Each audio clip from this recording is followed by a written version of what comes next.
ഇടുക്കി തൊടുപുഴ ജില്ലാ ആശുപത്രിയിൽ ഗുരുതര ചികിത്സാ പിഴവ്.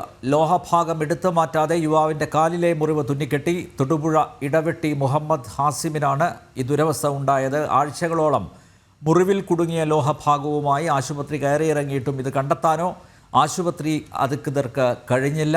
ചികിത്സാ പിഴവ് സംബന്ധിച്ച് പരാതി നൽകിയിട്ടും നടപടിയുണ്ടായില്ലെന്നും ആക്ഷേപം. കഴിഞ്ഞ 29-ാം തീയതിയാണ് വെൽഡിംഗ് ജോലിക്കാരനായ മുഹമ്മദ് ഹാസിമിന്റെ കാലിൽ ഡ്രില്ലർ കൊണ്ട് പരിക്കേറ്റത്. തൊടുപുഴ ജില്ലാ ആശുപത്രിയിലെത്തി ചികിത്സ ഉറപ്പാക്കുകയും ചെയ്തു. എക്സ്റേ എടുത്ത കൃത്യമായ പരിശോധനകളെല്ലാം നടത്തിയ ശേഷമാണ് മുറിവ് തുന്നിക്കെട്ടിയത്. എന്നാൽ മുറിവിനുള്ളിൽ ലോഹഭാഗം ഇരിപ്പുണ്ട് എന്ന് കണ്ടെത്താൻ ഡോക്ടർക്ക് കഴിഞ്ഞില്ല. വീട്ടിലെത്തി 2 ദിവസം കഴിഞ്ഞിട്ടും വേദന മാറാതെ വന്നതോടെ മുഹമ്മദ് വീണ്ടും ആശുപത്രിയിലെത്തുകയായിരുന്നു. എന്നാൽ സർജനെ കാണാനാണ് ഡോക്ടർ നിർദ്ദേശിച്ചത്.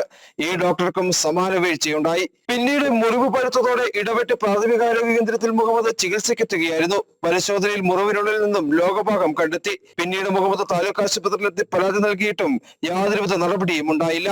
വീണ്ടും ഡോക്ടറെ കണ്ടപ്പോൾ ഡോക്ടർ സർജനെ കാണാൻ നിർദ്ദേശിച്ചു. 2 തവണ ഞാൻ സർജനെ കണ്ടായിരുന്നു. എന്നിട്ടും കാലിൽ വലിയ മാറ്റമൊന്നും ഉണ്ടായില്ല.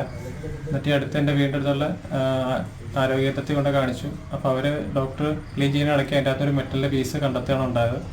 ഞാൻ അന്നേരം തന്നെ നേരെ ജില്ലാ പോയി സൂപ്രണ്ടിനെ കാണാൻ ശ്രമിക്കുകയും അന്ന് സൂപ്രണ്ട് ലീവായിരുന്നു. ഞാൻ ആർഎംഒക്ക് നേരിട്ട് പരാതി എഴുതി ഫുൾ ഡീറ്റെയിൽസ് ആയിട്ടെല്ലാം പരാതി എഴുതി കൊടുക്കുകയാണ് ഉണ്ടായത്. അവരെ ഭാഗത്തുനിന്ന് ഇതുവരെ ഒരു നടപടിയോ ഒന്നും ഉണ്ടായില്ല. ഇങ്ങോട്ടൊന്ന് വിളിച്ച് അന്വേഷിക്കുകയും ചെയ്തില്ല. എന്നാൽ ചികിത്സാ പിഴവ് ഉണ്ടായിട്ടില്ല എന്നാണ് ആശുപത്രി അധികൃതരുടെ വാദം. കൃത്യമായ ചികിത്സ ഉറപ്പാക്കിയിരുന്നു. എക്സ്റേയിൽ ലോഹഭാഗമുള്ളതായി കണ്ടെത്താൻ കഴിഞ്ഞിരുന്നില്ല. പരാതിയിൽ അന്വേഷണം നടത്തുമെന്നും ആശുപത്രി അധികൃതർ പറയുന്നു. ആശുപത്രി അധികൃതരുടെ വീഴ്ച സംബന്ധിച്ച് മുഖ്യമന്ത്രിക്കും ആരോഗ്യവകുപ്പ് മന്ത്രിക്കും പരാതി നൽകാൻ ഒരുങ്ങുകയാണ് മുഹമ്മദ് ഹാസിം. ജനം, ഇടുക്കി.